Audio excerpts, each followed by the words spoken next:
Is not You on the are west. live, Anthony. How you doing, brother? Just realized that Manhattan's not on the west side of Manhattan. Miami is not on the west side of Manhattan. But we're trying to make it happen. Stay tuned, find out how. I'm Anthony. Welcome to No Vacancy Live. That's my friend Glenn. You're watching the #1 show in hospitality.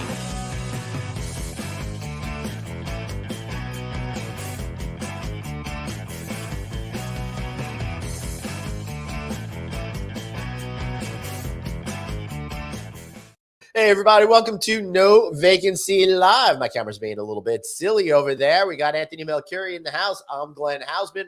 What is going on with my camera today? If you're listening to us on the audio feed, tune into our video feed so you can witness it yourself. Anthony, how are you, my friend? I bet you can't tell what's happening right now at my house. Would there be people doing maintenance, lawn maintenance and stuff?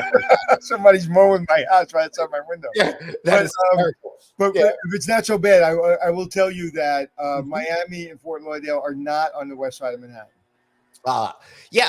This was really shocking news to me, Anthony, because here I was minding my own business thinking that was the case. But then you called me up today and apparently it's not. So Margaritaville was kind enough to invite us for a night on their new cruise ship.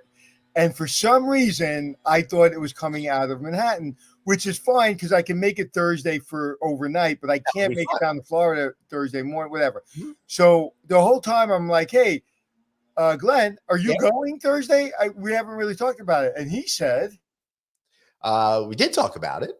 I'm going to be in Orlando on Thursday. Right. So and I was like, he goes, I don't want to make my trip down to Florida. It's too hard. I'll be doing something else. I won't be able to make it. Mm-hmm. And I was like, no, it's in New York. He goes, are you sure about that? Oh, my goodness. So let's see how fast the internet works. Sarah, our friend Sarah, will be there as well. And I told her I was going. So now let's see on the internet if people get the message that Anthony is not coming to Margaritaville cruise on Thursday. Yeah. Let's see if Sarah texts me by the end of the show saying, oh, I heard you're not going. Let's see what happens. It sounds like a good test to me. And another good thing I'm thinking about is, hey, if you guys are looking into a hotel brand to make an investment in, why not give the folks over at Radisson Americas a shot? They got great brands like the brand new Radisson Inn and Suites, of course, Country Inn. And I'm looking forward to, in just a couple of weeks, I'm going to be staying at the Radisson Red Minneapolis. So that should be a whole lot of fun. Can't wait to check that one out. Really, I love their hotels. Right. So thank you for telling everyone about it. Thanks for being a sponsor of our show. But it was interesting when I was talking to you just now about my ridiculousness. Yep. You were like half listening, so I knew something was on your mind, and the ad was on your mind. Also, I gotta, be here forthright. I am not feeling so great today. I woke up at like 4:30 in the morning, just like aching all over, like really old man stiffness, sciatica kind of stuff. Took some leave. I've been doing some yoga, but just not feeling it today. That plus the allergies, it's just making me want to go and get into a corner. Well, it's funny. I thought you actually looked pretty energetic today. Well, this is what you call showmanship. As soon as this is over, I'm going to go lie down and go like that. But for now, I'm going to be pretty animated. And, Anthony, one of the things that I really liked is we were talking yesterday, and it was such a good show, talking all about mental health, right? All about how we could find that right balance with all that we've been going through. We're going to follow up on that conversation today. We have returning to the show triumphantly, Tia Graham, author of Be a Happy Leader, consultant, speaker, all around awesome person. Tia, so great to see you again.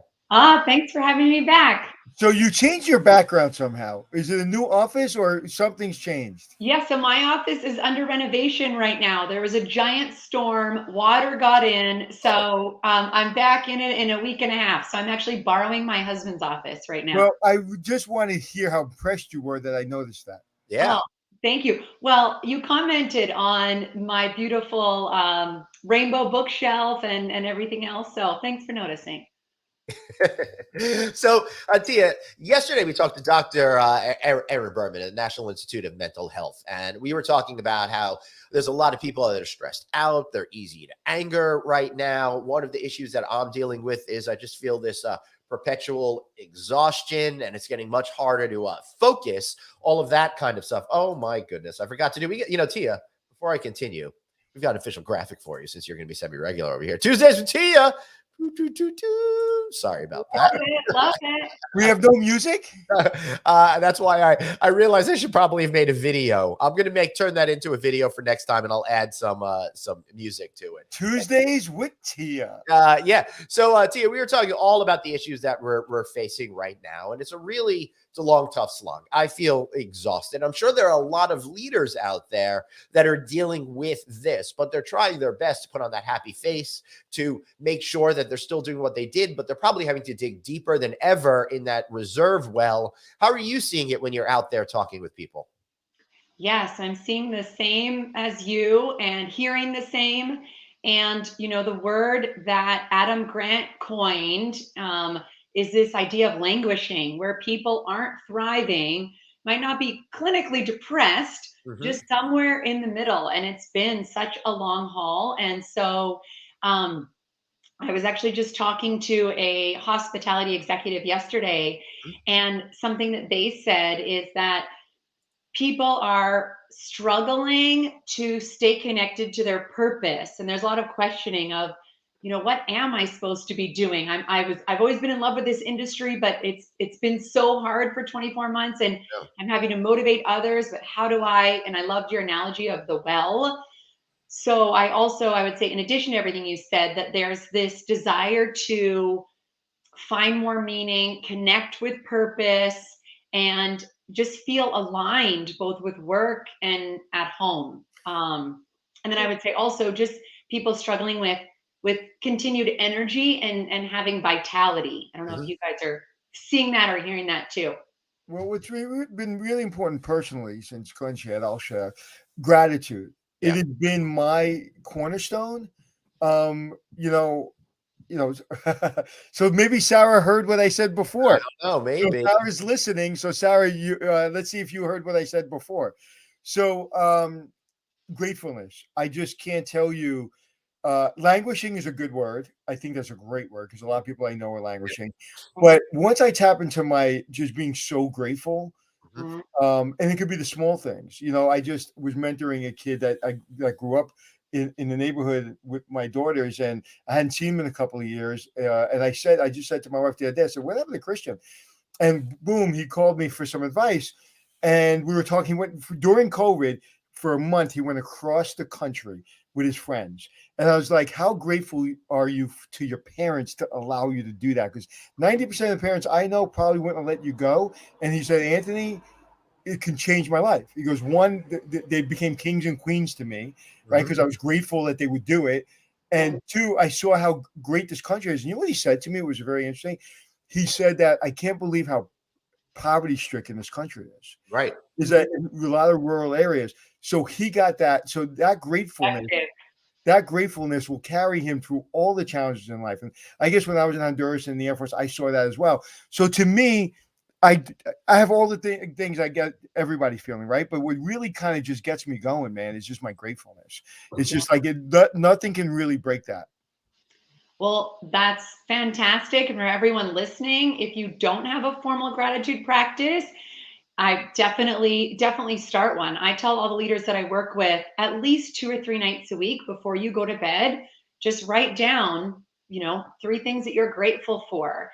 And you can, that neural pathway, those thoughts and those feelings, that feeling of gratitude can absolutely grow if you have it as a part of your weekly rhythm and your weekly practice. And it will definitely, you'll increase your focus on what you have versus what's missing. It must be interesting for you to be talking to CEOs and top executives.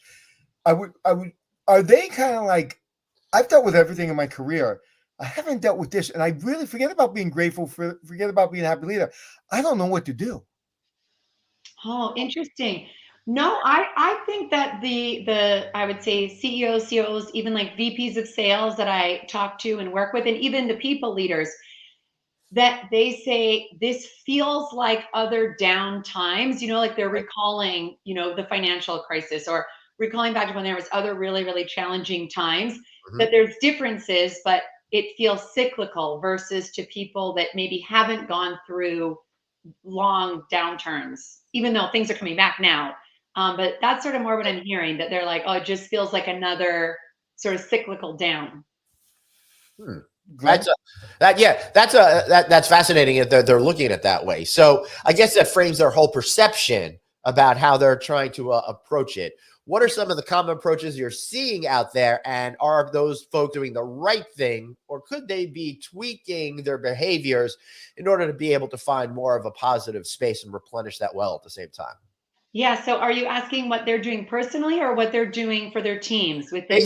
No, personally, what you're seeing out there, and then we could get into the teams. The same kind of a question: are they doing the right stuff, and if not, what should they be doing? Sure. Yes.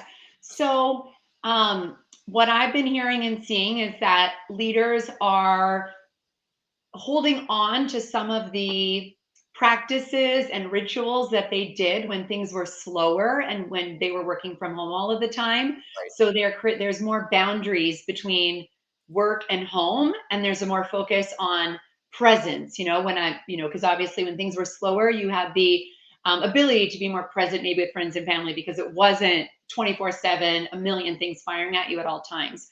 So there's some intentionality of, okay, things are getting busier, yet I want to hold on to this. I want to make sure that this doesn't slip away. The And people around you become human when you slow down. yeah, Those tasks you're doing with your children and like getting dinner on the table, homework, all that stuff. These people now become human because you have time to talk to them, time to go to the park with them, time to hang out with them. And that's what I've noticed from my friends. I've had a very fortunate career where I've spent a lot of time with my kids. So yeah. I've always had that balance. But like my friends have said those words to me. It's like these little creatures have now become my friends. They're like human to me. Whereas before everybody's on schedule, soccer and volleyball and school and homework and testing and SATs. And when everything went to zero, it's like, hey, you like that movie too? I like that movie.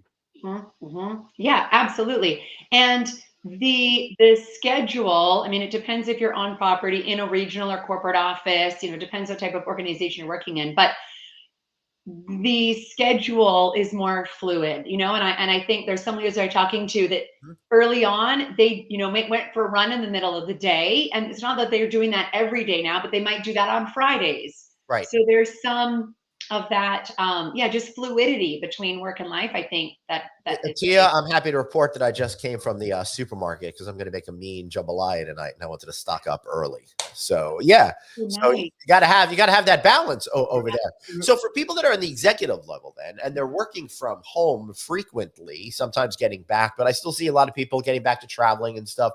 What are some tips for how we can take care of ourselves in order to be able to connect with those people, even if we're not interacting with them in person as much anymore? Yeah. So for the basis, the foundation, I always tell people are your meds, and you need to take your meds every day, which is meditation, exercise, a healthy diet, and sleeping. And my recommendation is 7 hours a night minimum. You cannot be healthy. Your brain operates differently if you're sleep deprived or if you're not moving. So that's sort of this basic foundation. I'm so glad you touched on the human connection piece, which is the number one Right. predictor of happiness for work or home. Is I'm telling people, not all video, because it's very tiresome, and it's even more tiresome for women, the research shows. Really? So I guess just because of always looking in the mirror and comparing Right. yourself or comparing to others. Yeah. So, you were using phone calls. I'm a huge fan right now of sending video messages. Instead of just texting someone on your team, send a quick 50-second video message and about either what they appreciate or something, about their project they're working on that you think they're doing a great job, but just adding that human touch.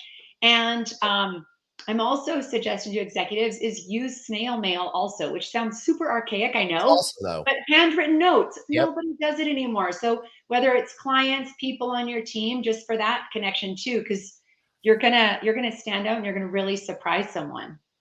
Yeah, I started doing little video clips like that, and it makes me happier I know people like it, but it really makes me happier. I'll give you an example. There's a very dear friend of ours, our neighbor, who's unfortunately had a stroke, and I've been keeping up the other neighbors with little videos instead of putting text out there. It's like, now she's in rehab, whichever the case, and I do a little video. Matter of fact, I owe them a little video now.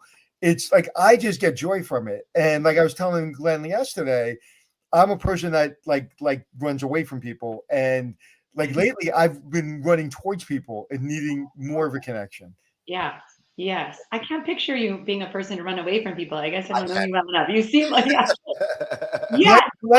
I've seen it happen. I'll be like saying hello to someone. I'll turn to my left, and then he's suddenly gone. I don't know. Behind a plant. Yeah. He lives it every single day, and I think I've said this before, but my wife has said to me a couple of years ago, she goes, "You're a loner," and this is like I'm like completely crazy, 18 hours a day, 7 days a week, traveling all over the place. And she goes, "You're alone." I was like, "How is that possible?" She said, "Because the second you find a corner, you don't come out of it." Right. And it's true. Charge. No, but I've always been a loner. I've always been a person that I'm really good by myself. I can go to a restaurant. I can travel by myself. Too. Like I am one of those people that yourself. Listen, it took me a long time to like me, so I kind of like me. So I'll hang out with me every once in a while. Yeah, the good thing is Anthony and I are both more of that loner type. We feed off the energy in groups of people, but then we need to kind of go and be alone and recuperate. So we're really great at hanging out with each other and then say, "All right, see ya later." Yeah, we were shooting in where were we? In Vegas last week, and we were doing a video. And when I was done, it's like, "Oh, I had enough of him. I gotta go." Yeah. You bring up such a good point, though, is just the value of rest. You're talking about, alone time, but active relaxation, not necessarily sleeping or napping, but, something my husband and I have, and he's also in the industry, is we've been playing cards. We play with our kids, but then sometimes we just play with each other, which they're just doing something where you're not using technology and you can, just be in a more relaxed state to recharge. I think we definitely need that now more than ever as everything is getting faster again. Yeah, Mother's Day, we were all together at my sister-in-law's house, and I didn't really see a phone from anybody come out. Awesome. Every once in a while, fantastic. We're all sitting on everybody, and everybody's rolling around and joking around, and like it was really, everybody was just really happy to be together. Mm-hmm. Yeah, really fantastic. One other thing that I heard, actually, this was with it was a whole West Coast region hotel company that I was talking to 2 days ago, and a challenge that they're facing, and I would love to hear your perspective on the same thing, is that now that occupancies are increasing, demand is increasing, that the message is, drive, grow, make up for lost revenue and lost time, and maximize revenues, maximize profit. And there isn't a lot of messages coming out saying, and focus on relationships. Make sure you're still taking care of people, because companies did a great job of making people feel cared for during the pandemic. And so I think for everyone listening is that balance of, yes, drive results, but don't forget about relationships. Don't put that on the back burner. Would love to. I see this as an interesting, very, very interesting. And you think you are right on. Anthony and I were actually talking about this the other day. My favorite airline, I got to give credit to CEO Ed Bastian for getting everybody through the COVID crisis. I think Delta did an amazing job. However, the last 4 or 5 months, services slipped tremendously while prices are starting to rise, and they're starting to do shenanigans where they're taking away services and claiming that it's for a better customer experience. So they're chipping away at it. The last 4 times I came into New York, there was they couldn't get the plane to the gate. Then there was nobody to move the bridge to the door, and then there was nobody to get the luggage out. So I'm paying all this money, and I'm starting to become less satisfied. Now I'm probably stuck at the hip with them forever. But when it comes to hotel brands, if things are getting more expensive, and I'm not getting the same service, and I'm not feeling that human connection because all of a sudden everyone's running at all cylinders, my fear is that 3-4 years from now, they're going to erode, all that goodwill is going to be eroded, and they're going to lose that loyalty, and people are going to say, forget about it. I'm going to go do something else other than stay at this hotel. Right. And loyalty from your employees, from the team members, and customer loyalty, which obviously those are connected, right? And it's a dance, it's a balance. It's obviously extremely challenging. leading hotel companies and balancing Absolutely. everything that's happening. But it's that intentionality of, I'm going to take time each day to take care of my people, make sure customers are being taken care of, and focus on, driving profit and driving revenues. And I'm a big proponent of, I want to know why, right? So Mhm. we're both Delta fans. I've experienced all the things that he's experienced, and I feel some of the frustrations that Glenn feels, but I'm about the why, right? So if I was and I know why, right? So I can understand it, appreciate it, and I don't get too crazy about it. If I was the president of Delta, I potentially, I'm not saying it because there's a lot of politics, but I would get on a commercial and I would say, and I would set the standard. It's Mm. like I would say, you've been loyal to us. You know where everybody's struggling right now. These are our challenges. Our number one priority will never change from getting you to your destination safe. Period. End of story.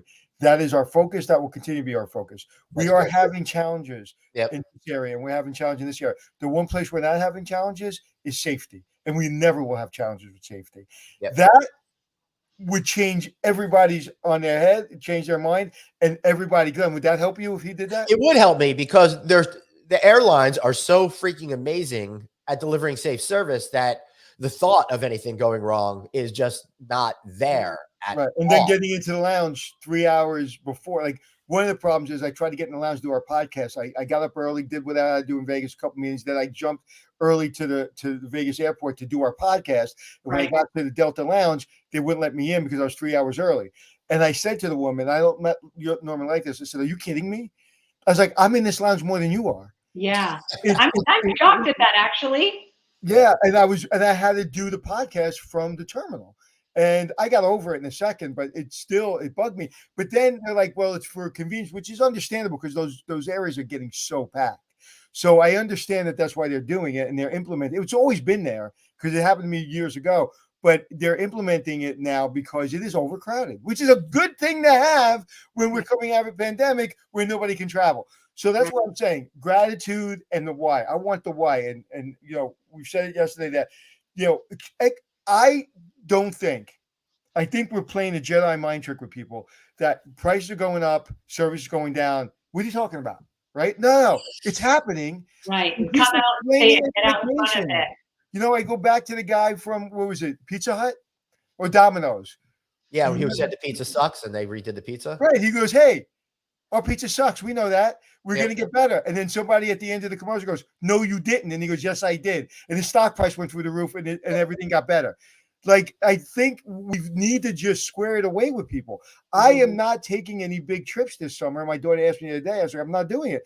I'm not going to spend all this premium money on a trip and I'm going to get crappy service. I see it every day when I'm traveling. Yeah. So we'll take a breath. We may pick our spot. Maybe we will go someplace, but it's got to make sense. I still want the same service. We'll pay the premium, but I want the service. That's where I get pissed off. The premium, if we could, we'll do it, but I want the service. If I'm on vacation, I can deal with it when I'm on a business trip. I can't deal with it when I'm on vacation. Agreed. And that's really going to come to a head this summer, I believe. Because we're not telling people the truth. Yeah. What you're making me think and wonder about is, I know that there's obviously so much talk about resignation and retention. Right. Are hotels staffing up enough, or are they being cautious because there's profit margins they need to hit, but are they looking at short-term profit gain, right? But long-term sacrificing customer loyalty, online reviews, reputation. It's That train left the station 20 years ago. Yeah. I do think that most hotels would hire more people if they could find the people to come in and work. So I think there's a mix of things going on over there. So Yes, but when I say the train left the station, 20 years ago is the time to build the loyalty. 20 years ago is to pay the staff right. 20 years ago is to overstaff. Now everybody's like, screw you. We got this gig. We got that gig. We're gig people. Goodbye. So yes, they would hire more people. Of course they would, but they wouldn't hire more people to give them a cushion. They wouldn't hire more people to make it easier on people. Some companies would. Okay, we know some of those companies, Chesapeake Hospitality being one of them that we love, and Remington and other brands that we have on the show. We love those people. But there are a lot of, that's why this is happening. This is not happening because of I can make $1 more somewhere else. I didn't feel at home in hospitality. You know it, Tia. Yeah. You've been in it. Prepared You told me for, that last time. Told me yes, that last time. It's like, what can you do for me today? You yeah, picked that group yesterday, but what you do for me today? We're out of business today. You're laid off today. I don't yeah, give a crap about yesterday. I don't give a crap about tomorrow. And so that's it. The train left the station. yeah. You know, it's you just made me think. So, because I was in hospitality for 15 years, I went to hotel school. A huge draw for the industry are the people, right? You say, oh, the people that are drawn to work in hospitality are people. They enjoy working with each other, taking care of customers. You don't necessarily go into hospitality because you want to become extremely wealthy, right? Then you would go into investment banking. And it was also known as an industry that was fun, where people were taken care of. There's obviously perks of being in hotels. A challenge and a opportunity for the industry right now is that other industries are becoming more like hospitality, right? Technology or healthcare or even law. Like companies are doing a lot for people right now. They have to because it's an employee's market, right? There's so many choices. And so this idea of well-being and wellness and flexibility, all of these components that are really valuable to people, other industries are now doing it. So hotel companies and travel companies need to rethink Right. what is the value that we offer to someone coming out of college, to a 30 something that also is thinking about, a side hustle, right? So what worked before isn't enough now because everyone's doing that now. Yeah, that's a really interesting way to approach it. But the reality is that everybody's got to kind of wake up and get refocused. But I think that there's an insidiousness that goes beyond the hospitality industry. It's that Wall Street mindset. We only can think for a couple of few months ahead. We have the Quarter at a inability to time. really think years and years ahead. Yeah. A guy like Harris Rosen does that, but most public companies are unable to focus on that. Is there any way we could get out of this trap, or at least try to get some of the cuffs off of us?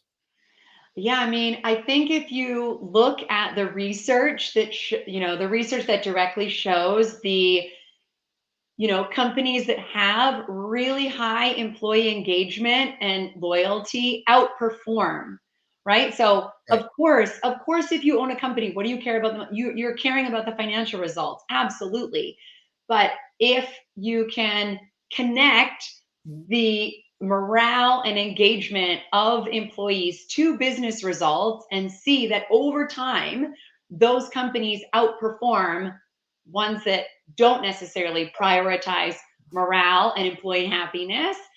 I think you can balance both that, driving short term and long term. But yeah, it was interesting. I attended the Wharton Future of Work conference. It was fantastic.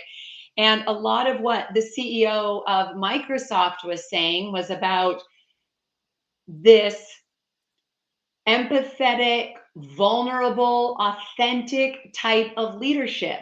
You just look at our job, like Right. human leadership, which, yes, of course, is the CEO of Microsoft focused on numbers? Absolutely.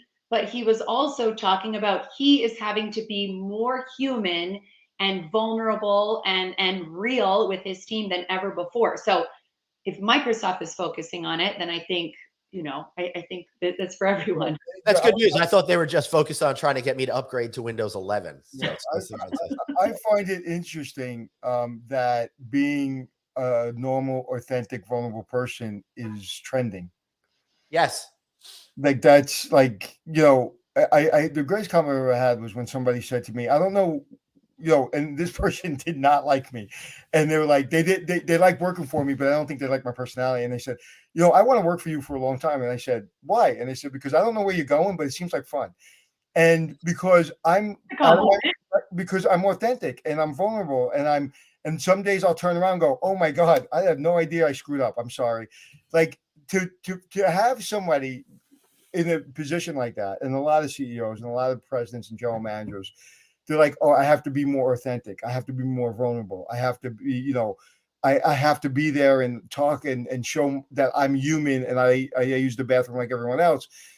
I find it upsetting because I've had to deal with it for so long in my career. Mhm. I've had to see people that I love and care for, friends of mine, have to deal with it, and like it really pisses me off that we're now just realizing that that stuff is trendy, you Right. know, and that like your brains get you in that position, but your vulnerability keeps you in that position, in Mhm. my opinion.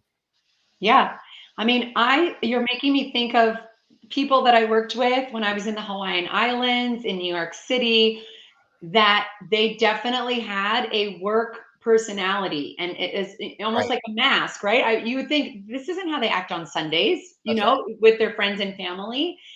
And so it's, it's changing. And when I think back, that it wasn't the norm.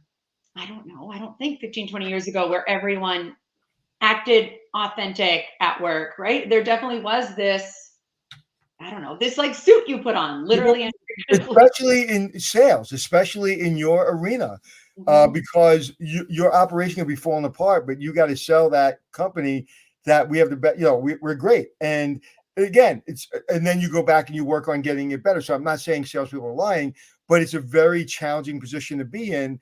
As an operator, I was always clear with expectations, and again, over and over, we keep talking about it. It's like I don't, at the end of the day, when you're, in my opinion, when you're mentoring or you're coaching a CEO or a young person or whoever you coach or I coach or Glenn coaches, and you do it in a very scientific way. And that's one of the reasons I want to have you back on, because you don't just talk in these fluffy terms. You always go back to the research. You always go back to the science, which I am definitely a big fan of, because that's where it's at.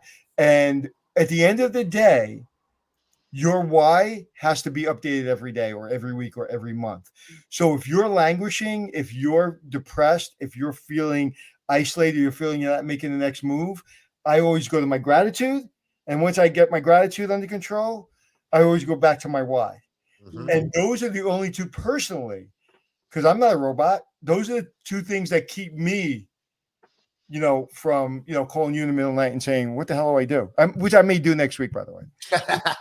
I want to go back because this is where the conversation started, and this is the research on emotional well-being. And I know yesterday was about mental health, is so incredibly useful. And I wish I learned what I've been learning over the last 5 years. I wish that I learned about two Right. decades ago. And there is this in our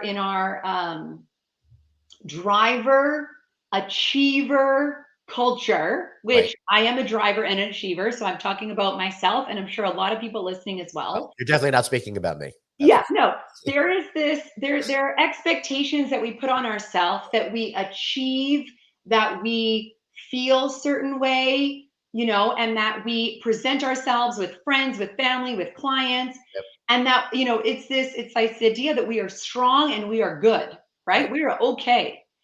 Yet, with everything that's happening in the world at work, it is completely reasonable and normal and human for people right now, especially leaders, to not be feeling okay, to be feeling exhausted, to be feeling overwhelmed and stressed and anxious and frustrated.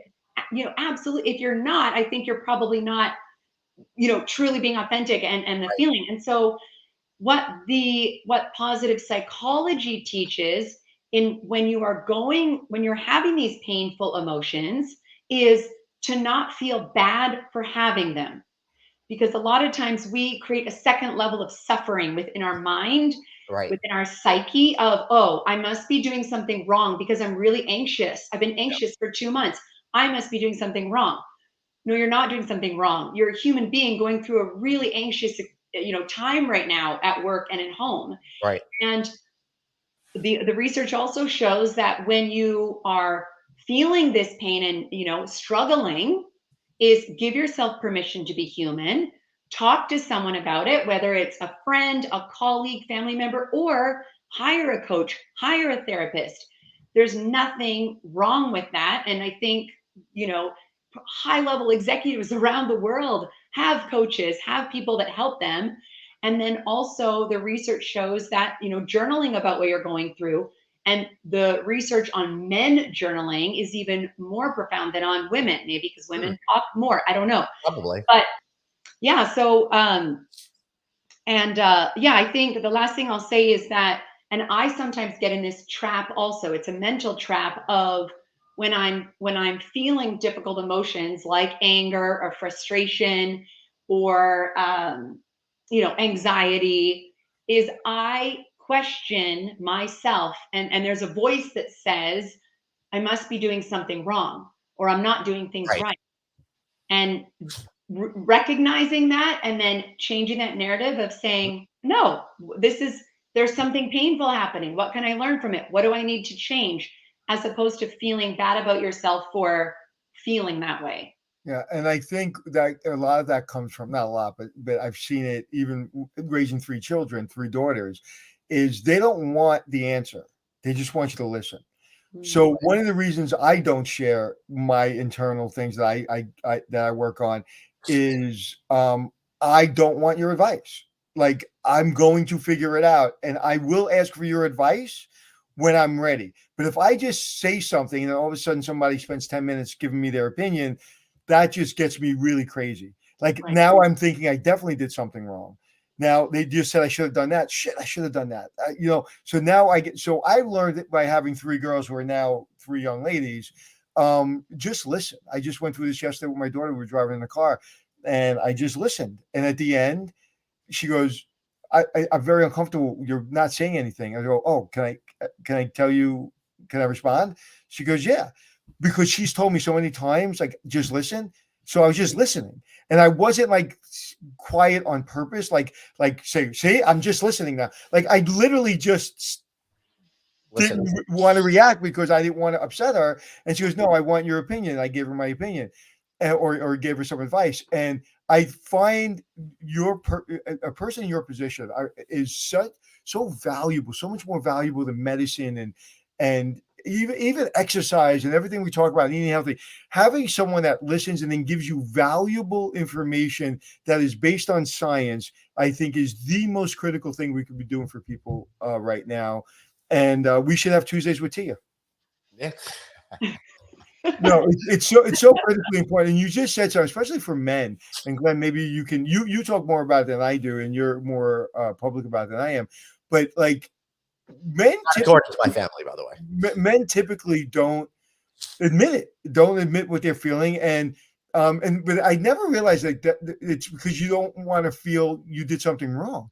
The anxiety comes from not thinking you did something wrong. Yes. And humans, men and women, all genders, have an internal expectation that if we're doing everything right in your career, with your family, if you're doing everything right, then you will feel joy and peace and love 24/7. Well, fortunately, actually, or unfortunately, depending on your perspective, life is going to continue to throw curveballs at you. There are events out of your control, and you cannot and will not feel joy. I'm a happiness expert, a happiness researcher. I don't feel joy all of the time. Right. I don't feel happy all of the time. Yet we have this expectation, and that expectation is reinforced by marketing messages we receive out in the world. Like, Right. if you have the car, you have the house, you're vacationing in Mykonos, and you got the wife, and and you have the big job, you're going to be great all the time. Well, no, that's not life, And so, as a matter of fact, Tia, the research shows that no matter what it is that you buy or do, you'll have a bump, but then you'll sit back down to your main line no matter what it is. You get a new house, within a year you'll be back to feeling the way you were. Yeah, it's actually in 3 or 4 months you'll go back to how felt how you are. We're talking about that 90% of your day is spent with the people you live with, the people you work with. So how you treat each other, the hellos, the goodbyes, thank you for making dinner, thank you for taking the dog out, thank you for taking the trash out, thank you for being nice to your mother on Mother's Day. Like, that's what makes you really happy. The week that you're going to be in Greece, laying on the beach getting a suntan, that's maybe going to happen 10 times in your life, right? If you're lucky. And I remember this very very distinctly. Of all the travel I've done and all the things I've been blessed to do, I was on a boat, a junk boat in Ha Long Bay in Vietnam. And I woke up in the morning and I was a little kind of perturbed for a number of, because I'm always perturbed, I'm sad because there's always things not perfect and I'm obsessed. I obsess over the little things. And I remember getting up and going on, I had my robe on, and I get up in the morning and they're making me pho. The first time I've ever had pho in my life for breakfast. I didn't even know what the hell pho was. And I get up and there's these people making me breakfast. There's these cameramen getting ready for the day. There's a producer getting ready for me to give me the perfect shot. If you see that shot, I've put it on my social media. It is glorious. It is probably the most glorious picture I've ever taken in my life. And I just remember at that moment, sitting in that chair, everybody preparing everything for me to make me look great. And I just remembered saying, oh my God, like every moment, whether it's his grand moment or every other moment, I've got to say thank you and be grateful. What an asshole that, sometimes I can be because, the light's not perfect or the camera's not perfect. They flew a drone into the boat 3 times and I laughed. After that moment, I was like, oh, they did their best, right? And I still make fun of the cameraman because he can't find the drone. But my point being is it took that moment. It didn't take a tragedy. It took the moment of this isn't real. Because if you're in Ha Long Bay looking at limestone rock, like that's not real. Like that is just so like that really took me out of reality. So I just find that those are the moments that you just like, even right now, if you're struggling as CEO and you don't know how to deal with your people and you're overwhelmed, go sit somewhere and say, I'm a CEO of a company. And if the answer is, oh my God, I'm so lucky, then go back to work and you figure it out. If the answer is, I'm a CEO of the company, God, I hate this job. You should probably go teach yoga. I remember sitting on that boat saying to myself, I never want to stop doing this. Yeah.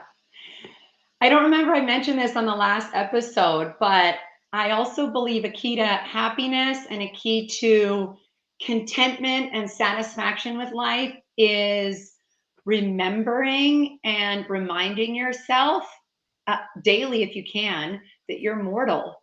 Yeah. That, I say this on almost every single talk. I say, tomorrow, not a gift. You might get hit by a bus. Hopefully not. You might get a cancer diagnosis where they say you have 6 months to live. Hopefully not. But if you're living in a place where, you're CEO or you're working in a company, you're healthy, you have friends and family, just reminding yourself, just pausing before you start your day or pausing at the end of your day and reminding yourself that just being awake is a huge gift. Yeah. You said, you may get cancer. Hopefully not. You may get hit by a bus. Hopefully not. But the one thing you can't say hopefully not to is one day you will die. You can't say hopefully not because you will die one day. And I think that that's a great realization, especially as you get older, right? Because when you see older people getting older and all their friends are dying around them, you don't really take it in. You don't really say, oh my God, like they went through World War II, they went through Vietnam, they went through assassinations, they went through all their family and friends dying. You don't realize what the hell those humans have been to. Like they deserve a monument and a gold medal just for surviving, right? And then so you get to a certain age, like I'm in my late 50s, and you start seeing those things happen, and you're like, you know what? Holy shit, I'm still kicking. Yeah, and I'm imagining, and you tell me if you agree, because I love working. I mean, life stresses me out too. I have 2 little kids, marriage, juggling it all. There's some days that I'm like, right? Just like everybody else. Right. Yet I imagine when I'm 86 and, sitting, I'm probably not going to have such a busy day. If you were to ask that 86-year-old, would you like to go back and be, 55 again and be doing all of that? They're probably like, yes, I would love to go. And, they're not going to think, oh no, I can't wait to be 95. Right. No. See, that's interesting. Like, appreciate it. That's interesting. I'm really looking forward to 70. No, I'm serious because I think I'm going to reinvent myself again at 70 and start all over. I mean that. Oh, I love it. I really think I'm going to get into extreme sports and I'm going to do extreme things. And I'm dead serious. Oh my gosh, what kind of extreme sports? I don't know, but I'm saying at 70 to me is the day. Like I'm always a person, I'm an overachiever. So I want to kind of so at 70, I think I'm going to say, you know what? Let me prove let me break a record at 70. Let me lift the most weight. Let me run the. I don't know. At 70 seems to be the date that people start writing you off. So at 70, I want to start being like, all right, I'm back. I love that. I think, yeah, don't be written off at 70. That keep reinventing and People doing expect things you to with do purpose. stuff like in your 50s now. Like everybody can do everything. Basically, thank God for technology and medical advancement. But Yeah. at 70, people start like saying, "Oh, he's 70." It's like, I want to be that guy. That's like, he's 70. I want to dive for a softball. Like, on my softball team at You could 7, totally do that. Your wife's got great health insurance. and not break a hip. Well, we'll see. I think we're about ready to wrap up. Tia, any final pearls of wisdom for our audience before we wrap up for today? I would just say the reminder to don't delay your happiness, don't delay your well-being, that if you prioritize how you feel, in all areas of your life, that you will be more successful while you're working. Don't say, when I do this, then I'll be happy, or when I get here, then I'll be happy. Focus on it now, and your professional success will benefit from it. They're not exclusive. That's great. That's the greatest lesson in the world. Can I ask you, what is the one thing that you're going to do today that you're looking forward to? Oh, I'm going to play with my daughters when I pick them up from school. Yay. And when you say play, you go into a park or? Yeah, go to a park and swim. We have a swimming pool. Nice.